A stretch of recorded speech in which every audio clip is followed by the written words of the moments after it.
The next day, 6 show up for fitness class. The next day, 2 show up for fitness class. Go to vegan conference. 40 show up for fitness class. 20 come the next day. 10 the next day. I go to raw events. About the same. Come to 80-10-10 events. Everybody comes to fitness class every day. It's brilliant. It's brilliant. It doesn't matter what I show you. We said we're going to go run up that hill. Everybody say no, but here, sure, we'll run up that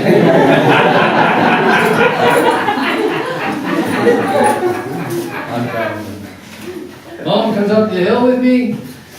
We get back to the bottom and Grant's about to go up. He says, let's do it again. Where does this energy come from? When I first started doing 80-10-10, all my friends told me it wouldn't work. Everybody in the raw movement says, this will not work. Oh, you'll feel good for a while, but then you'll fall apart. They're not doing raw anymore. They're now not even vegan anymore. Or vegetarian for that matter. And I'm wondering, when is it that I'm going to fall apart? Should I be worried?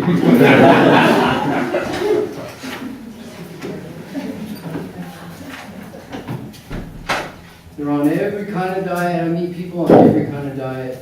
And they come to me and they go, next year I'm going to be fitter than you.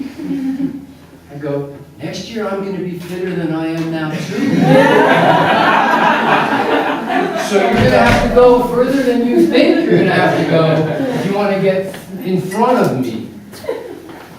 And I'm not saying like I'm a super fit guy. I don't think I'm a super fit guy. I spend all day at a computer. I sit at a computer all day. But it's fun to get out and play. Thank you everyone who came out and played today. It's a pleasure. The beauty of today's class, which obviously was strength focused, in case you didn't know.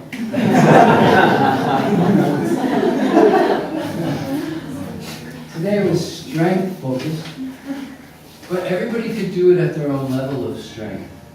Okay, I mean, I just did easy little push-ups. You guys probably put something behind it, but everybody can go at their own tempo with these exercises with a partner. And if it's too easy, you tell your partner, make it harder. If it's too hard, you tell your partner, make it easier.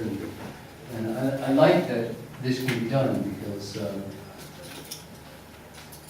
I've always just taken it as a personal challenge to say, okay, let's see who comes. Now I'll make a class. It's not easy. I mean, I've worked with Grant now for 5 years, and I share with you that in the beginning I would give Grant assignments. Okay, we're going to talk about women's fertility now. And it's like, but on the spot, it's like, okay, got fitness class now. And we have all these different people, can we just...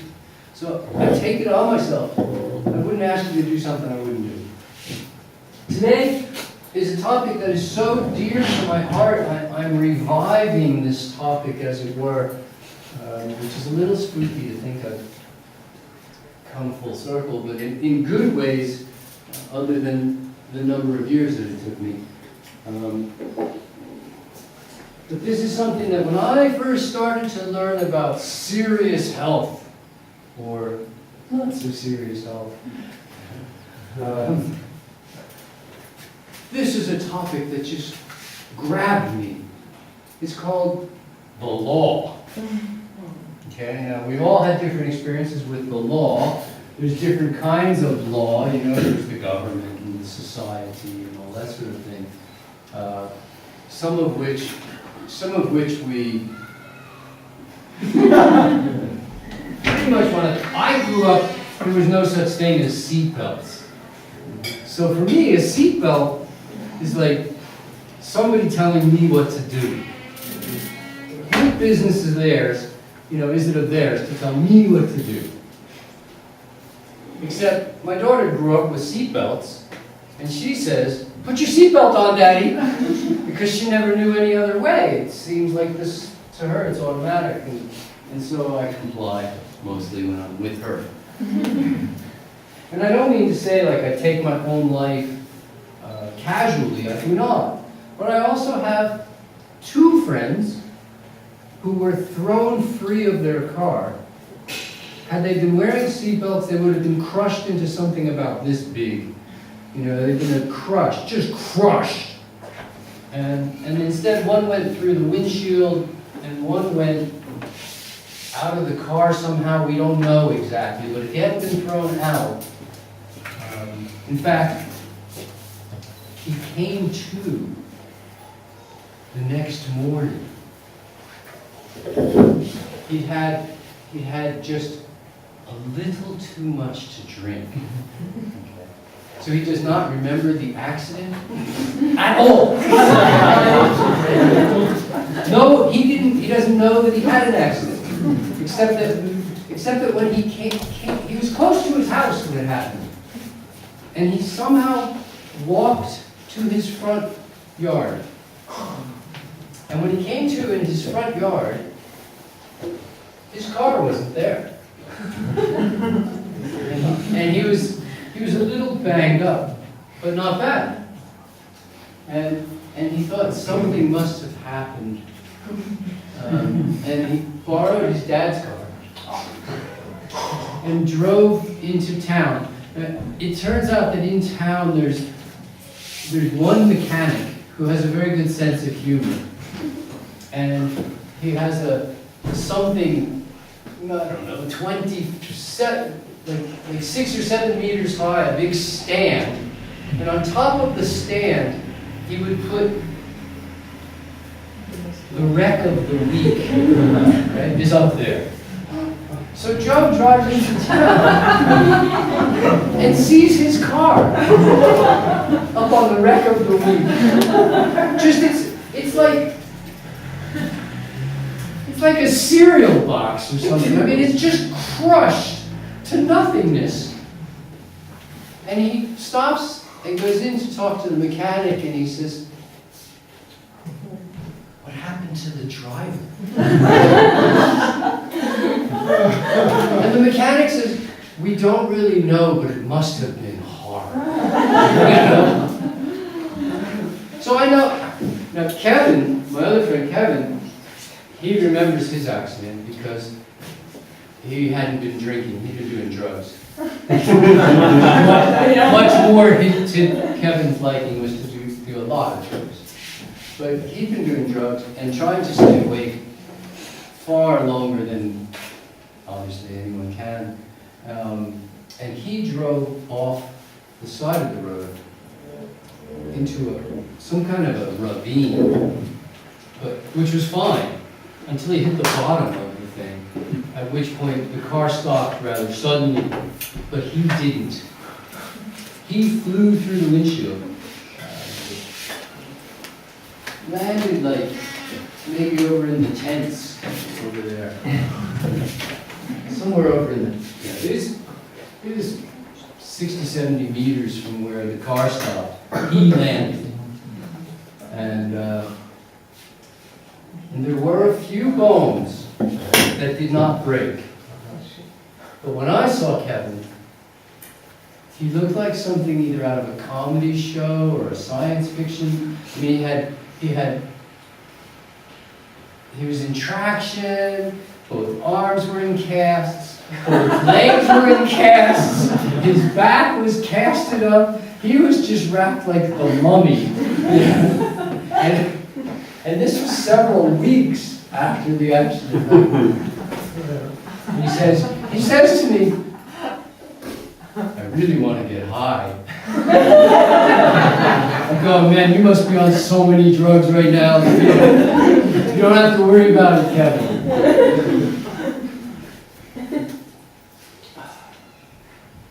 But so for me, this law is I know people who live because they didn't wear seatbelts.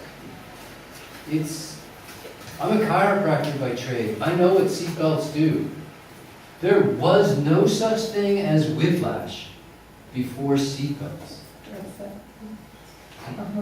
All the neck injuries that come with car accidents today never happened.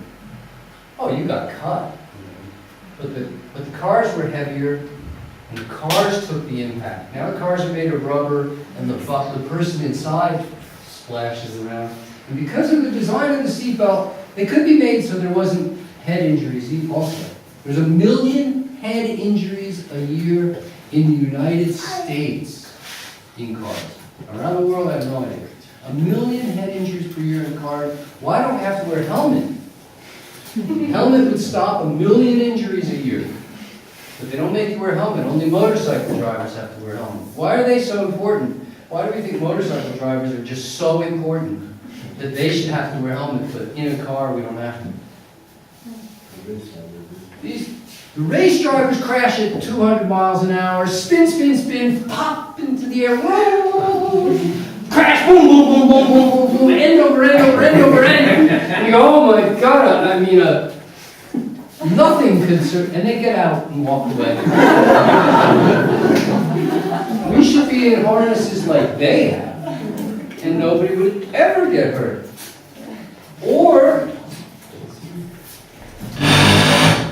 cars could be designed so you can carry your stuff, but you sit here in the front, on the bumper, legs out here, right in front, in the open.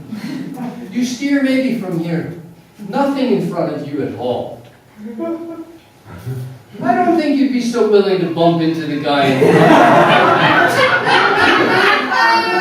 If you had your whole car behind and his car in front, and there you are. That's a little worse, right? You drive better than it.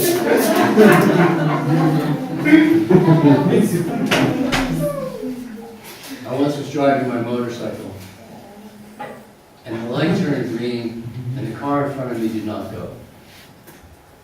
But by reflex, I started to go before I realized they didn't. And my front tire touched their bumper. The lady looked up, the driver lady looked up in her mirror at me. I gave her a look. And she drove off.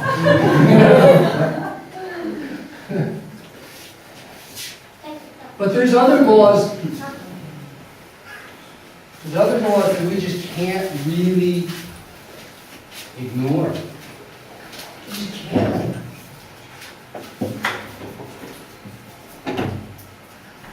You jump off the roof, it's going to be bad.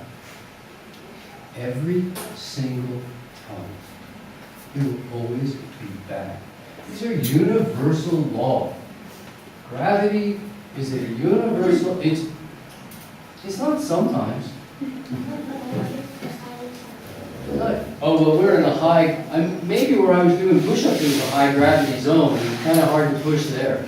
But no, it's always gravity, it's always the same, it's always pulling, it's always sucking you into the middle. If I let go of this pen, no one is surprised. But just in case, let's do it again. Oh, my goodness. It fell. Thank you very much.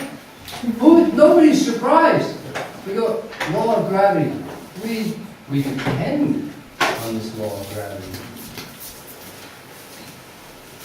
It turns out that the laws that control our function, our operations, we depend on these laws, but we don't tend to know them. We certainly can't put them into words, but we recognize that they're there. You get a cut, and a very precise set of things happen. Very, very predictable things happen. Fibrin comes comes to the area. It's already in your bloodstream, but it changes upon exposure to oxygen, and fibrin comes in there. And a scab is laid down. What a miracle that is. How many times have you waited for the scab? Oh, come on, please, come on, form a scab, stop bleeding. You know? And then under the scab, new cells that weren't there a minute ago, new cells are formed. It's brilliant. And then eventually the scab falls off, and lo and behold, it's like good as new once again.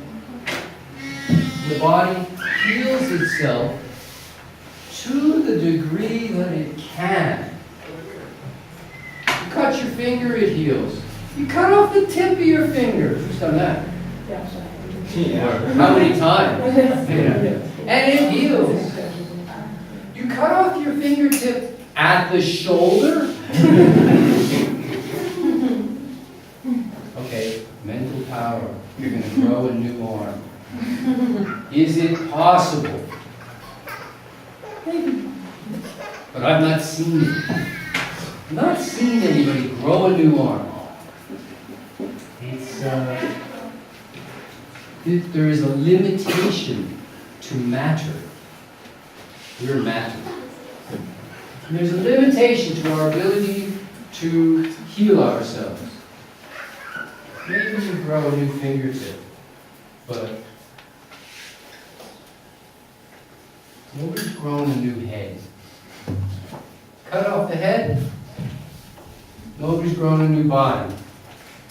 There's a limitation to matter. And people come to me and say, can I heal from this, that, or the next? And I go, I don't know. How far has it progressed? How good is your overall vitality? Where is your health? What's your health regimen like today? Are you taking good care of yourself? What are your genetics?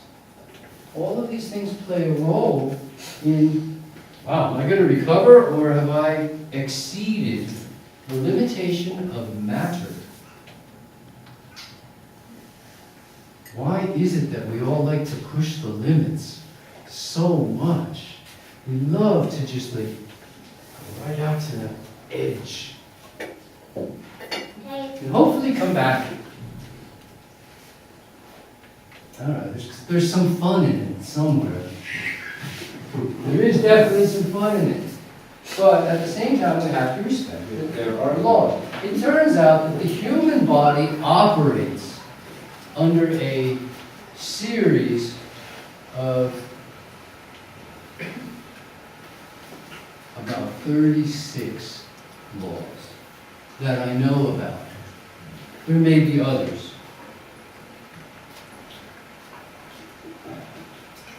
100 years ago, in health writings, you could only find 5 or 6 or 7.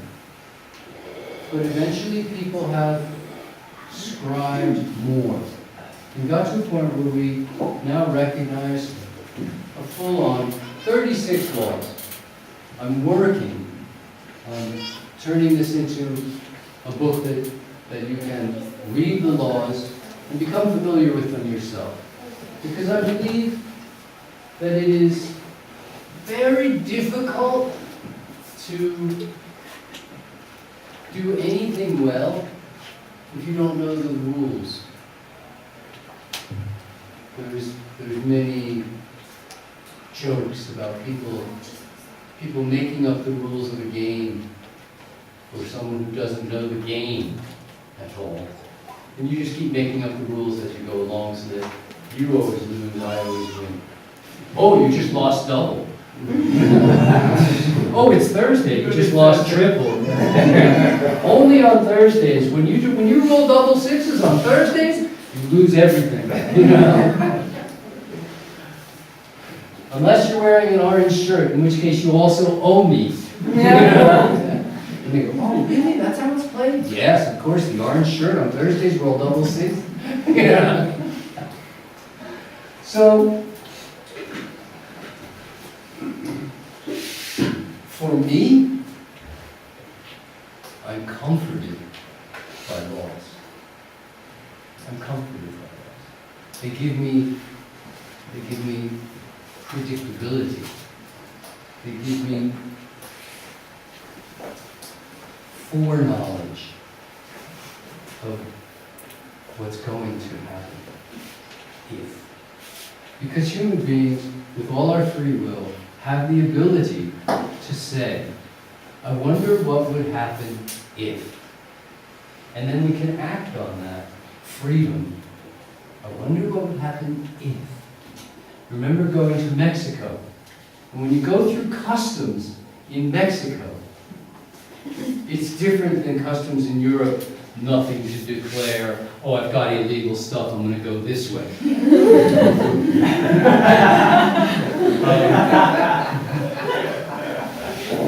In Mexico, they have a street light that is green or red.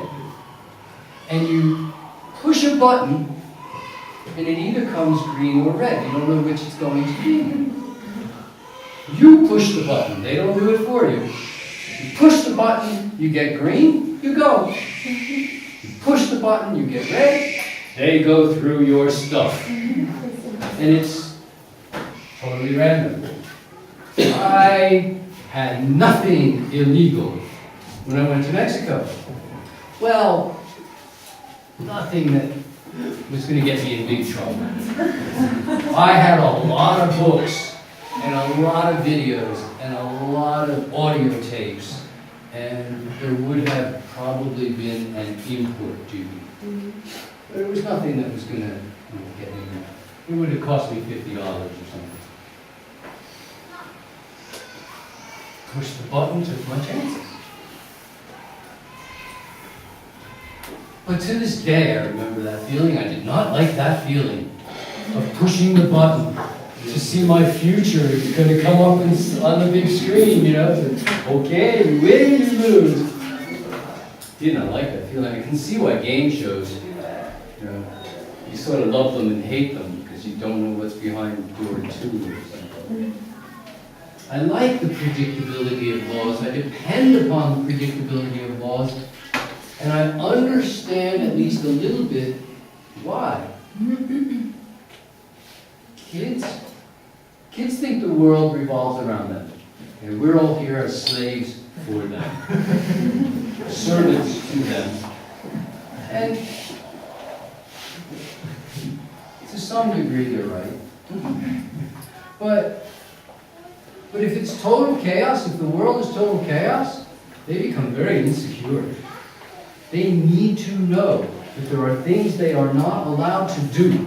They need to know that there are places they are not allowed to go. No, you don't run out in the street in between cars. Between parked cars, you don't just run out. They need to know. I mean, Francesca knows that I will say yes to her on every single possible opportunity. But if I say no, it's no. Mostly.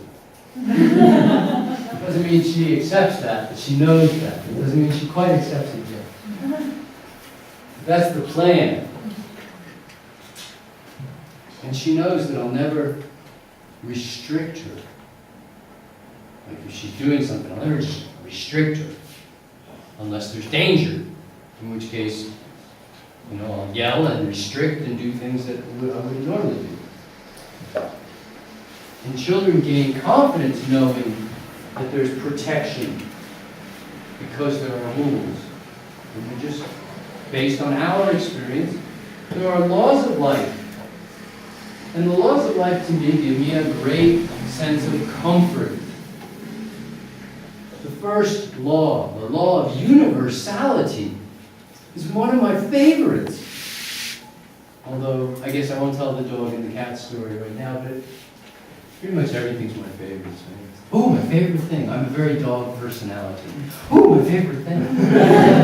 So the law of universality is one of my favorites.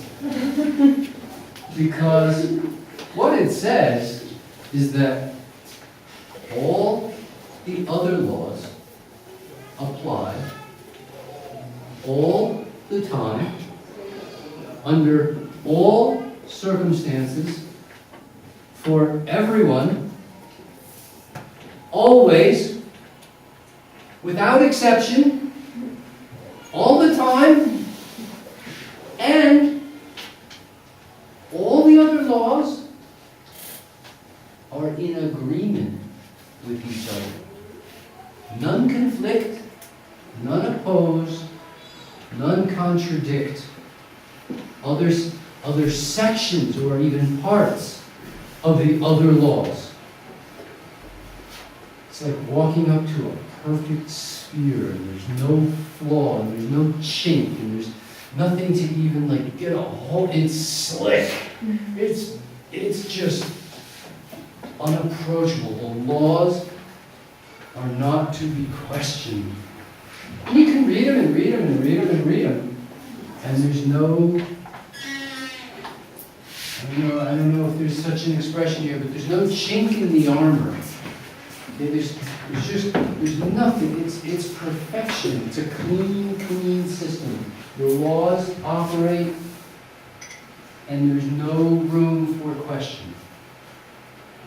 Always there. There are many laws. I won't go through 36 laws with you at all. But there's one that I like. I sort of like it because it has two names.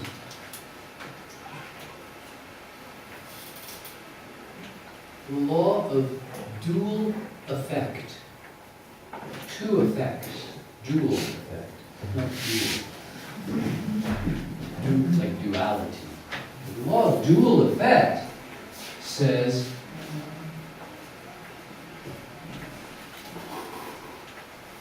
that when you're exposed to something, a substance, a force, a condition,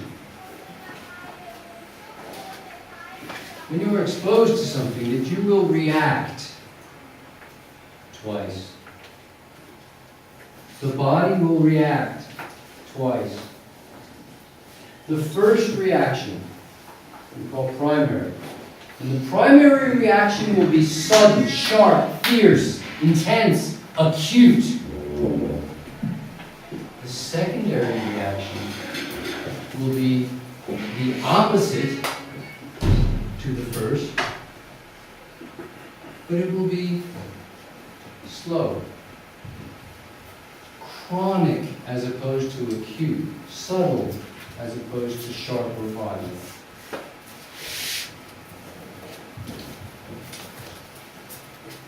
If you breathe ether, you know ether. Anybody ever breathe ether in the hospital to go to surgery? No? You show your age. Have you had that? Was this that gave you ether? Oh, well, they gave me something. To breathe. Yeah. And you sort of fight it. When you breathe ether, there's usually 2, 3, thank you, not right now. There's usually 2, 3, 4 people, 6 people to hold you down.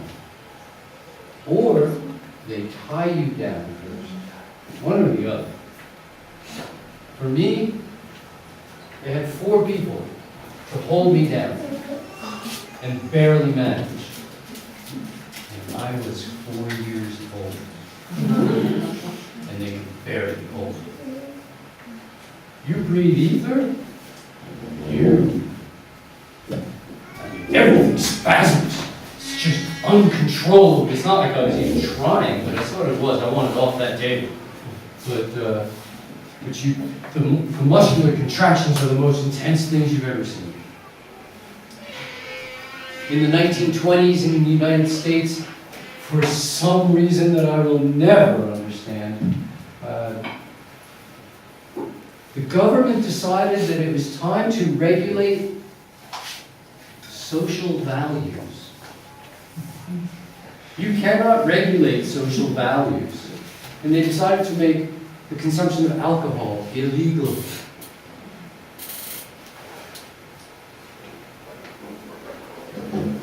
It didn't go over well. And it spawned an incredible underground illegal operations and lots of government to fight the illegal operations and Some people just said, let's not fight it, let's not drink alcohol. Let's breathe ether. There's a party drug for you. You jump around like nobody's business.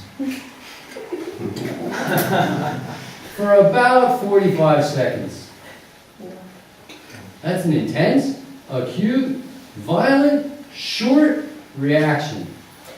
After which, you get the secondary reaction. You're out cold for about 45 minutes. Then finally your body went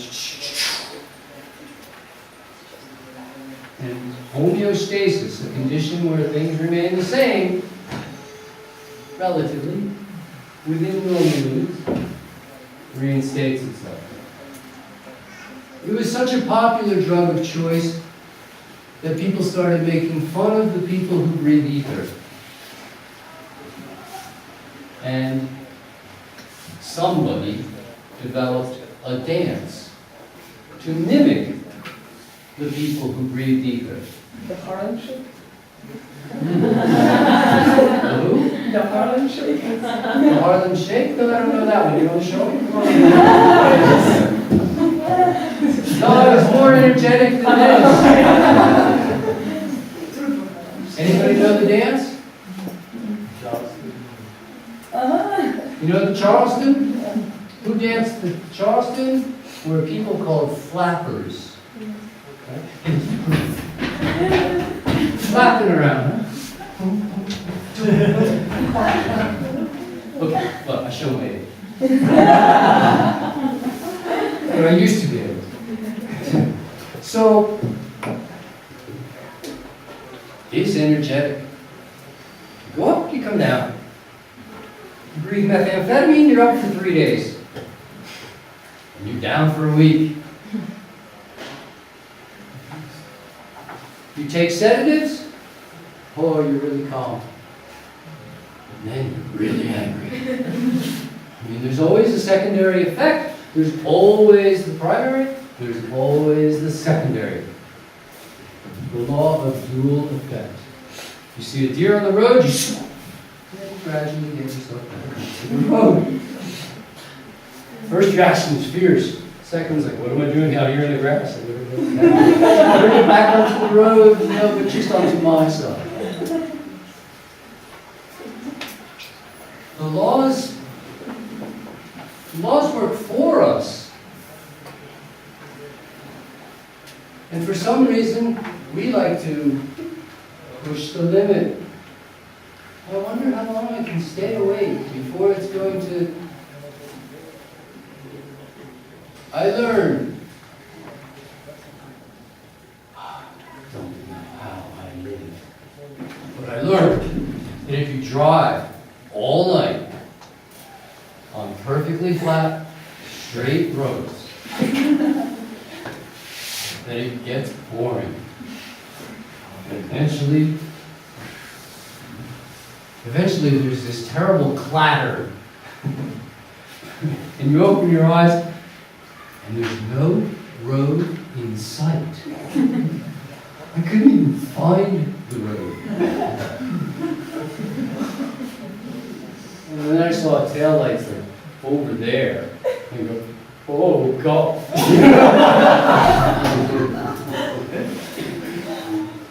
Very at that time, but I mean, I don't forget.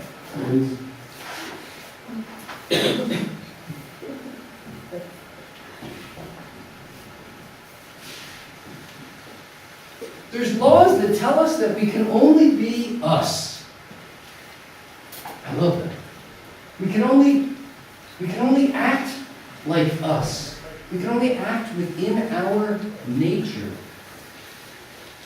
Flap as hard as you want, you're not gonna fly. You know, we like to think that we could act outside of our own nature, but we can't. That's our choice.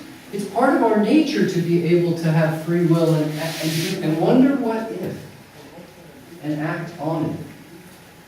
We do all sorts of weird stuff that people do. That's all within our nature. We can't as I talked about yesterday, you can't just say, well, I'm just not gonna poop anymore. I don't like it, and I'm not gonna do it. It's outside of our nature. You can't act outside of your nature. You're stuck.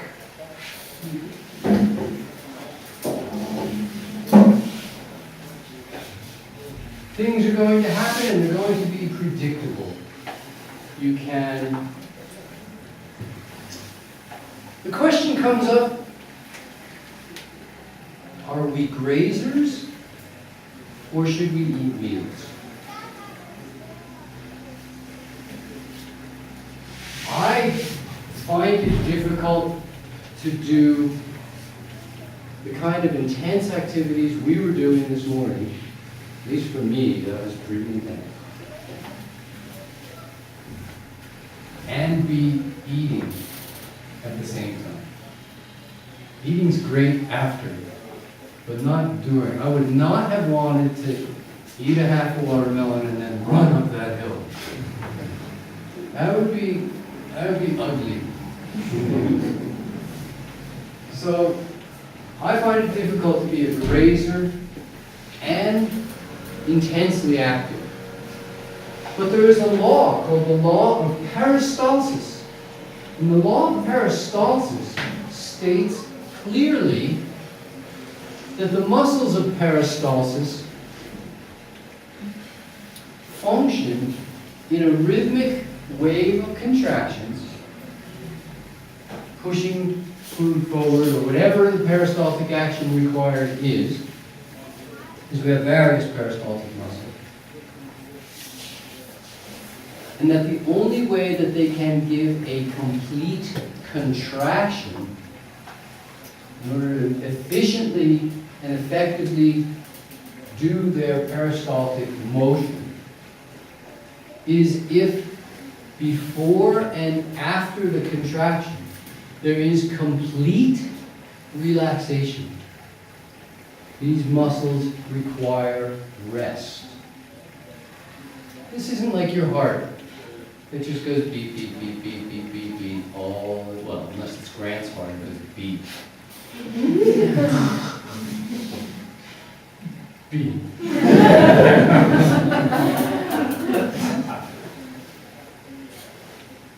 Beat. Unless he's fasting, in which case it slows down. 28 beats per minute. That's the lowest.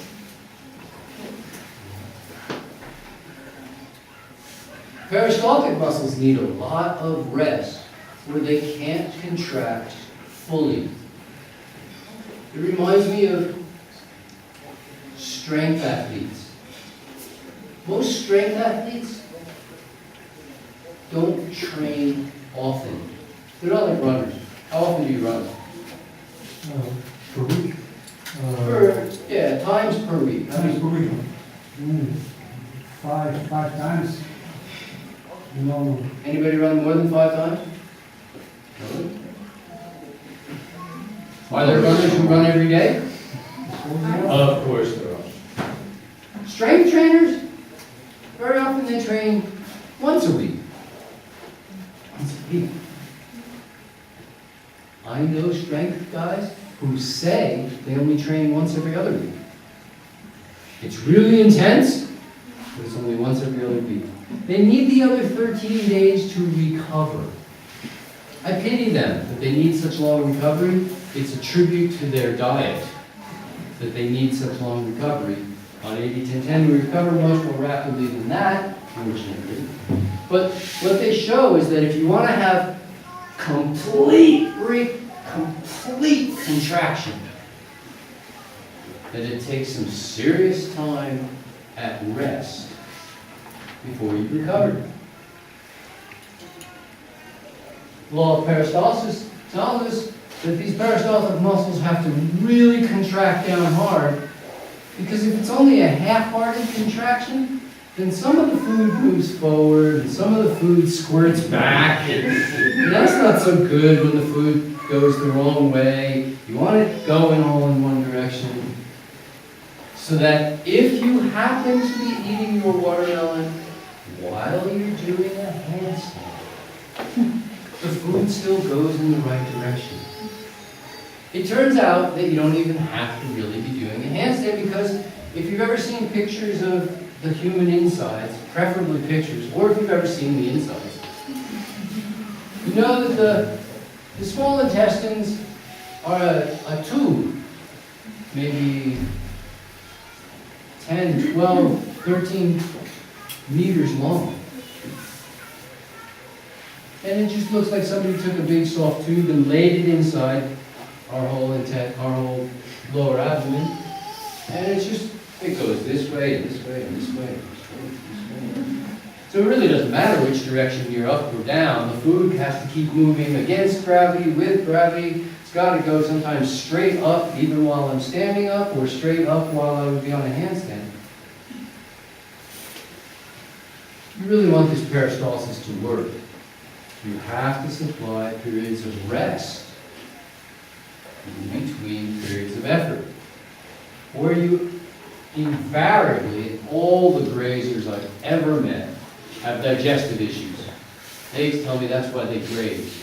I go, no, you have digestive issues because you graze. You do much better on meals. Oh, you all right? Everything okay?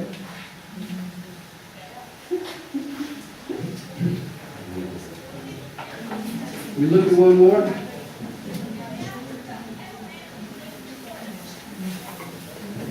One of my favorite laws is the law of Paris. I'm sorry. Let's do that again. One of my favorite laws is the law of compensation. The law of compensation is a cool law. Can you imagine? Compensation. It says,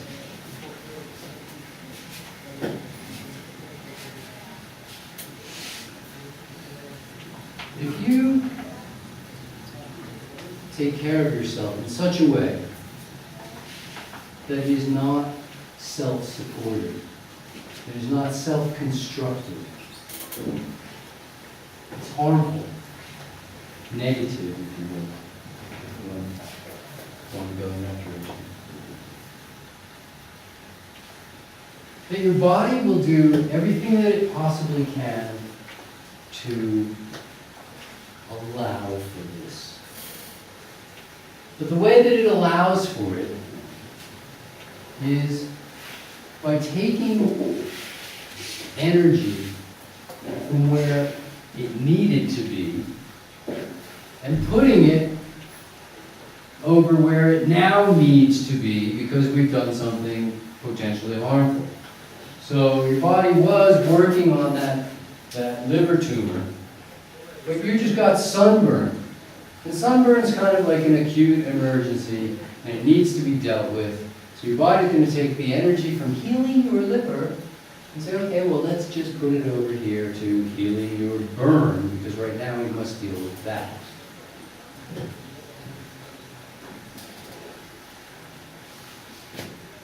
It is a drain on your vital reserves to act in self-destructive manner or self-destructive fashion. And so the law of compensation says there is no compensation for self-destructive behavior. The body can't compensate. You will end up with debility, an increased aging factor. There is no compensation. And you can't go back and undo what you did when you were 15, or when you were 7, or when you were 23, or whatever it was that you were trying to live like you wish to die by the time you were 50.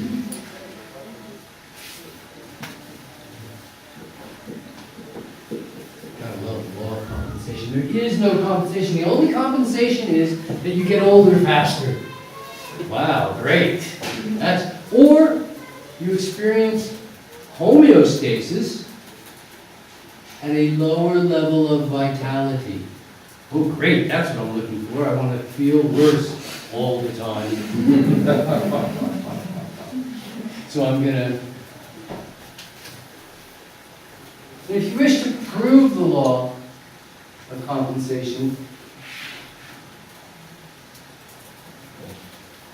get 20 hours sleep this week and see how you do after a week with 20 hours sleep. You just feel it worse all day long. It's terrible. There's no compensation. Yes, you can heal and you can recover and you can rest to the degree that the body will allow based upon the limitation of matter. But you can't undo what happened. Marina's got a scar.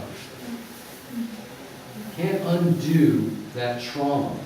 She could heal to the degree that it can heal.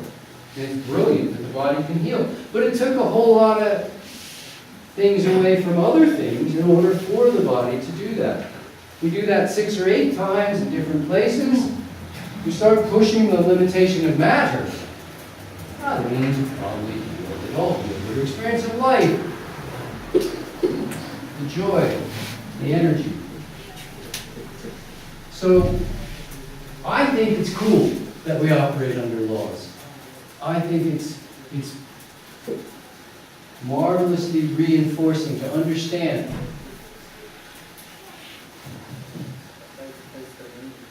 If you hit a tree with an axe, one blow, the mark will be there forever.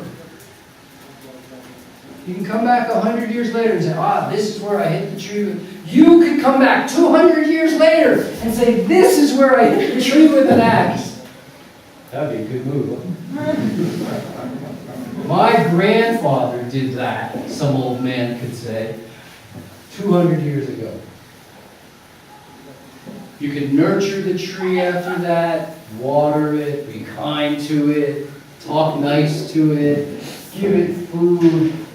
That mark is going to be there. It will heal, but it will leave a mark. And the function will be lowered just that much accordingly. Will it still be okay? It's still okay. Because we have a big difference between surviving and thriving. Being just like, what could people be? We don't even know. We don't even...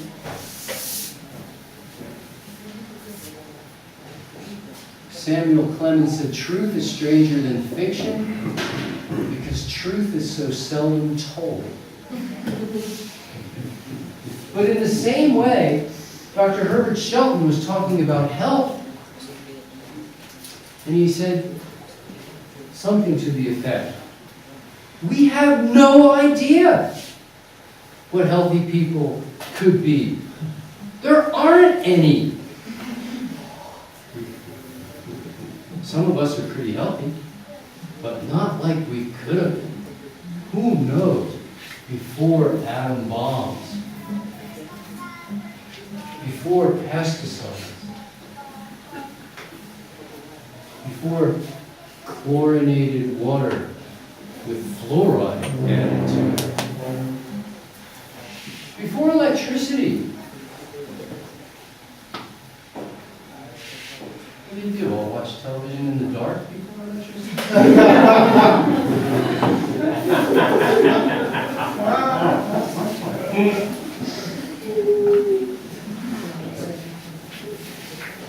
Before fast food? who knows what we could have been, what we ourselves, not what other people would be, but within you, how would we be today had we been raised in some pristine, I don't know, we don't know what health could be, but we know, how many people in the room know there's more? Like Grant says, I'll be faster next year. Let me just keep accumulating health. There's more. We could be better than we are. Each and every one of us can be better. And I encourage you to aspire to become better than you are. The rules of life, I wrote a little addendum.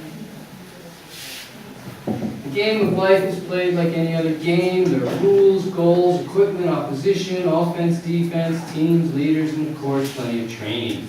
Plenty of practice. There's only one major difference between the game of life and any other game. In the game of life, there is no time out.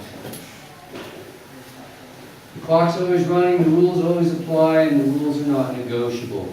It's difficult to play any challenging game well, and the game of life is no exception. With insufficient knowledge of the rules, it's impossible to play any game well. The rules of the game of life are very clear, they're absolute, they're for everyone always, they do not change ever under any circumstances. Learn the rules well, you'll be able to play the game of life to win. Winners are granted a long and healthy life. Oh, by the way, each player receives only one turn. So, play well, folks. Have a lot of fun. Enjoy what we're given. But I strongly suggest that you play by the rules. Because you cannot break these rules. You can only prove them. They are laws. They are just absolute laws. It's like betting on the replay. You know, the basketball game. Well, maybe they'll win this time.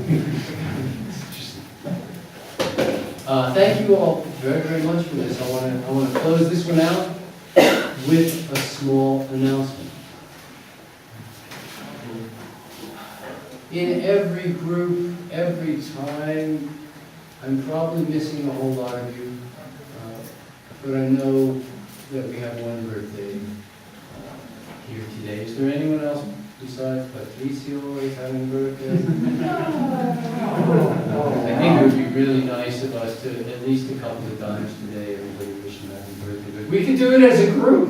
Happy birthday to you. Happy birthday to you. Happy birthday, dear Patricio. Happy birthday to you.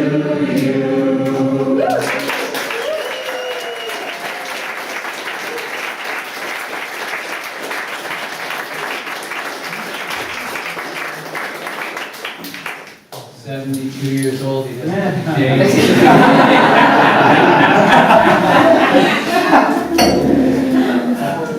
Take a break. Rossi's coming in